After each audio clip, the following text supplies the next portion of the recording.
Почитувани пријатели, ве покануваме да бидете дел од утринската програма на Радио Глас на надежда. Секој ден од понеделник до петок во 8:30 минути со Томе Трајков.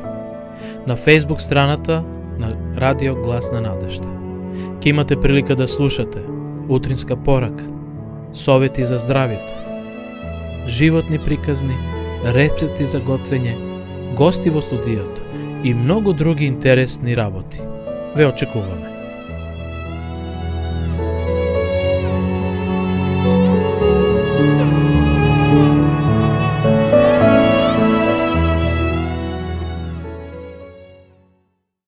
Бог се гледа. Сигурно тоа никогаш не би го зел да помислил дека некој го гледа. Ама овој лекоумен војник заборавил дека Бог се гледа. После освојувањето на градот Ерихон, за време на доаѓањето на евреите во Ханан, војникот Ахан во ерихонските урнатини приметил една прекрасна наметка и неколку златника. Знаел дека неговата жена би била восхитена кога тоа би го подарил, бидејќи имала убав вкус и голема желба за богати и убави работи. Додека совеста му зборела, сети се на зборовите на Исус Навин, да се што ќе се најде во Ерихон му припаѓа на Бога. Значи, дека не смееме ништо да се земе. Колку е тоа незгодно, си помислил во себе си овој војник. Гледал на лево, гледал на десно, а никој не го видел. Никој нема ни да знае. И тој се насмевнал. Ја грабнал скапоцената наметка и парите и ги сокрил под својата туника. Малку после тоа се слушнале трубите и повикот до сите војници да се соберат. Бил крајот на војната. Ахан им се придружил. Кога стасал во својот шатор и покажал на својата жена и на децата што донесол. Колку е прекрасна наметката, изговорила неговата сопруга. Никој ова не смее да го дознае, кажал Ахан. Ние ќе направиме дупка среде нашиот шатор и во неа ќе ги сокриеме работиве. Ама 2-3 дена подосна Бог му кажал на водачите на евреите и на Исус Навин. Некој има украдено. Бог тогаш му наредил да го најде виновникот кој мора да биде казнет. Следното рано, изутрина, Исус Навин ги собрал сите племиња. Некој од вас има украдено и мораме да го пронајдеме. Предпоставуваме дека Ахан морал да бил збунет и исплашен кога ги слушнал овие зборови. Ама тука биле присутни голем број на израелци, па бил сигурен да никој не го видел. Фрлале ждрепка. Кога го направиле тоа, не се знаело точно. Да предпоставиме дека зела една врекичка со тркалезни каменчиња, од кои сите биле бели, освен едно кое било црно. Оној кој ќе го извлече црнето каменче, тој е виновникот. Првим пришле старешините на племињата. Ахан припаѓал на јудиното племе. Старешината на Рувимовото племе ја ставил раката во врекичката и извлекол бело каменче. Старешината на Симоновото племе извлекол исто така бело каменче. Старешината на Левиевото племе исто така. Ама кога старешината од јудиното племе ја ставил раката и извлекол црно каменче. Тогаш пристапили останатите старешини од јудиното племе. А црното каменче го извлекол дедо му на Ахан. И сите синови на тој човек пристапиле со чичко му на Ахан и неговиот татко. И татко му на Ахан го извлекол црното каменче. Ахан се тресел како лист на дрво. На неговото лице можело да се видат големи капки на пот како му течат низ лицето. Сега дошол редот на него да ја стави раката во врекичката. Кое ли е црно каменче? Треба да извлече бело и така ги пипкал со ред. Ама тој мора да побрза, бидејќи сите го гледаат. На крај извлекува едно каменче. И тоа било црно. Тогаш се му признал на Исус Навин, ама веќе било предоцна. Ахан и целото негово семејство и украдените работи биле odvedeni nadvor od logorot vodoliната na Ahor, kada im bila izrečena smrtna presuda, spored koja site tije i site negovi bile kamenuvani. Vaka pominal čovek koji misl дека Bog не гледа. Вие за секогаш ќе се сеќавате на овој пример и ќе мислите на тоа дека Бог секогаш вас ве гледа, зарем не?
Glas na nadešta.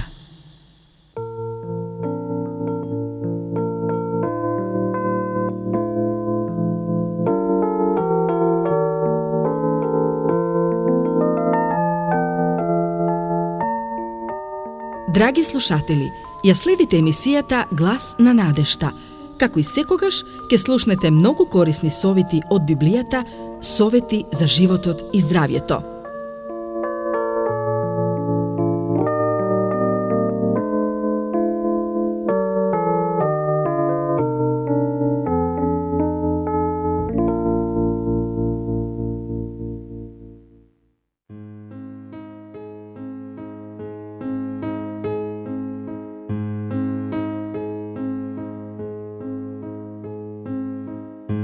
Денешната тема носи наслов Активна состојка.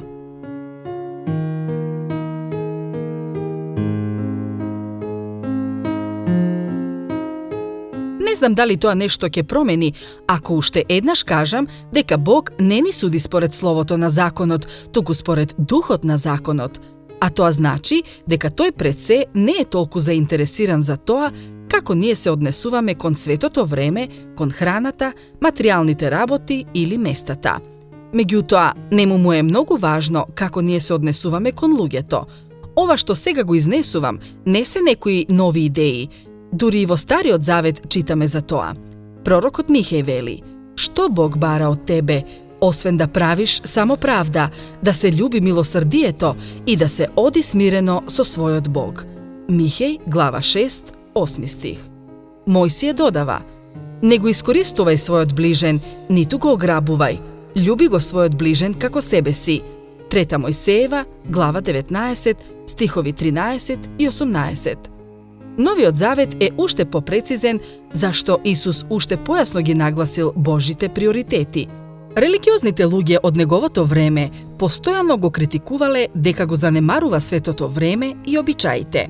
Според нив, тој ги лечел луѓето во погрешен ден, јадел погрешна храна, доаѓал од погрешно место и се дружел со погрешни луѓе. Сето тоа ни открива што бил неговиот фокус, на што се сосредоточувал тој. Делата се погласни од зборовите, но тој ни оставил и зборови. Тој рекол дека другите ќе можат да ги препознаат неговите ученици според начинот на кој се љубат еден со друг. На крајот, оставил правило кое целиот свет го нарекува златно правило. Кон другите треба да се однесуваме онака како што сакаме тие да се однесуваат кон нас. Не е тешко сето ова да се разбере, меѓутоа нам ни е тешко да живееме во склад со тоа. Во природата на човечките битија е да се проценуваат самите себе си и другите многу полесно врз основа на работите што ги гледаат, што ги забележуваат, работите како што се храна, облека, обичаи, ритуали. Така е полесно, но веќе со векови Бог им зборува дека тие работи ништо не значат. Препуштени сами на себе, човечките битија се борат за сила и власт, без оглед дали се работи за деца кои си играат во песок или за членови на извршен одбор кои на нивната редовна седница се борат за превласт на своето мислење. Многу брзо запаѓаме во состојба наречена менталитет на голем владетел. Ние сакаме да го имаме она што го имаме затоа што се чувствуваме важни. Како и древните египетски фараони, склони сме да ги натераме луѓето околу нас да служат за да ги задоволат нашите желби. Не е ништо толку важно како задоволството на кралот. Еднаш себе си поставив едно чудно прашање. Зошто твоето задоволство мора да биде толку важно? Зошто твоето дете очекува од тебе не само мал дел од твоето време, само мала пофалба за цртежот што го нацртало, само малку внимание и љубов, внимание исполнето со став кој зборува: ти си ми важна. Пред некој ден се потсетив колку е важно и задоволството на детето. Мојата сестра зборуваше за нашиот татко. Без оглед што и да работеше, зборуваше таа. Кога и да му приоѓав, тој би обратувал внимание на мене, така што јас се чувствував добредојдена. Чувствував дека навистина ме сака и ми беше мило што му приоѓав. Се сеќавам како ни раскажуваше за малите работи од природата за птицата што ја видел или за некој инсект кој ги положувал своите јајца на камен. Се уште можам да се сетам како се чувствував тогаш. Третото задоволство вреди многу малку, но многу е важно за тоа што добро ќе се сеќавате на него и затоа што тоа ќе го грее неговото срце со години. И во медицината наоѓаме аналогија, која може да го илустрира ова што јас сега го зборувам. Повеќето лекови содржат облога исполнувач и активна состојка. Активната состојка секогаш представува мал процент од целината, но тој е толку важен затоа што тоа е оној дел кој помага и лечи. Активната состојка во Божиот лек е Христовиот дух. Кога велам дух, јас не мислам на нешто мистично, јас мислам на став. Навистина, тоа е токму она кога велиме дека одреден тим има добар спортски дух или надпреварувачки дух. Различни религии тврдат дека се преносители на Христовиот дух. Ние често ја обезбедуваме облогата за активната состојка, но не треба да заборавиме дека не е бојата на пилулата или лекот, ниту таа облога е онаа која врши лечење. Нашите посебни религиозни ритуали, нашиот посебен начин на живот не се пресудни, тие се само облога. Само Христовата љубов е таа која лечи. Се осмелувам да кажам нешто со што ќе се сложат повеќето христијани, а можеби дури и многу муслимани и будисти, дека кога луѓето ќе се сложат еднаш околу нешто, мнозинството ги проценува другите врз основа на обичаите, начините на однесување и општиот начин на живот. Децата се подобри во проценувањето на духот од возрастните. Запомнете, во која куќа од вашето соседство децата најчесто се собираат и играат.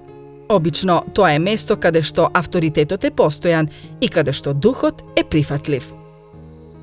Децата тогаш се чувствуваат пријатно. На децата воопшто не им е важно дали незините жители исповедаат ислам или христијанство, или велат дека се атеисти.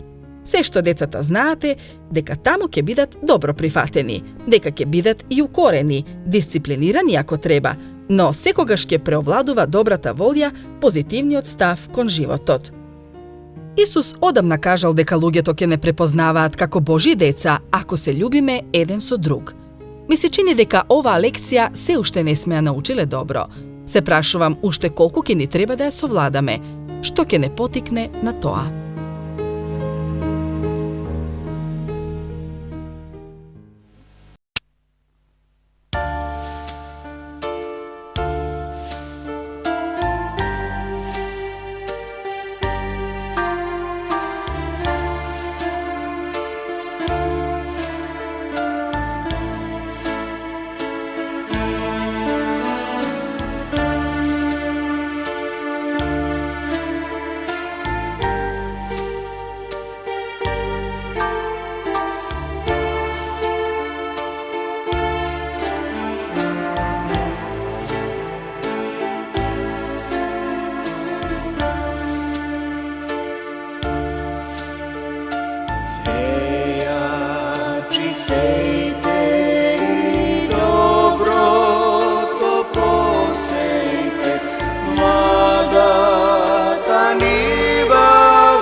Srcata i bratska doverba, neka go prati tvoj trud. Sejači sejte i dobro to posejte, mlada ta niva vona.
mladата нива вона.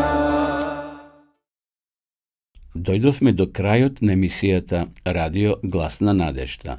Доколку имате прашања, совети или предлози, пишете на адреса Радио Глас на надежта, улица Влае, број 42, Скопје. Можете да се јавите и на телефон 077 819 828. Слушајте неповторно во следната прилика. Во твојот дом тој ти зборува преку гласот на надежта и срцето отвори го, спасот прими го. Не чекај, животот минува, твојот Господ те повикува. Дојди таков каков си, време не губи. Дојди ти кај својот Бог, храбро почни живот нов.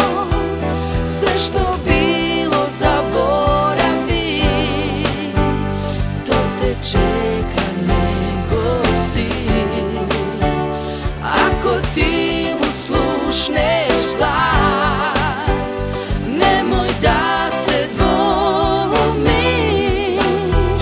твојот Бог ти нуди спас. Чуј го Божиот глас, глас на надежта.